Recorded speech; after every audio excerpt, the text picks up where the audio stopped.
મારા તો મેરેજ થઈ ગયા હોય ને મેં મારી પતિની રાહ જોઉં છું એવું લાગે છે મને. એવું દેવું કઈ નથી. હા, જે છે આગળ વ્લોગમાં જોઈ લો.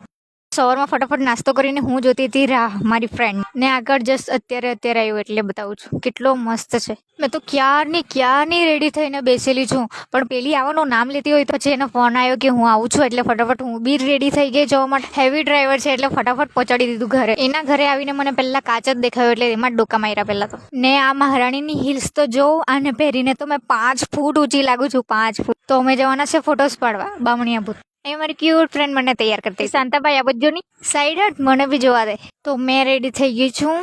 સારી તો લાગે છે. હા, પછી હેવી ડ્રાઈવર સાથે અમે નીકળી ગયા બામણીયા ભૂત. કો બી દેખલું જરા ક્યુટ તો દીખ રહ્યું. પછી અમે પહોંચી ગયા બામણીયા ભૂત, જ્યાં હિલ્સમાં ચાલવાનું બહુ જ અઘરું છે. તાપમાં ફાફા પડી ગયા યાર બહુ. થોડા ઘણા ફોટા પડાવ્યા અને બેસી રહી છું.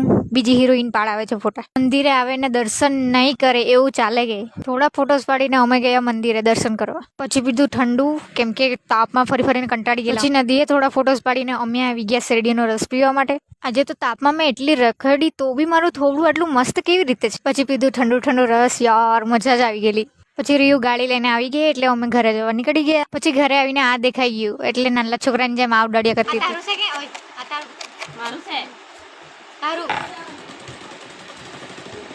પછી કપડા ફટાફટ ચેન્જ કર્યા. આ શાંતાબાઈ જેવી જ ને.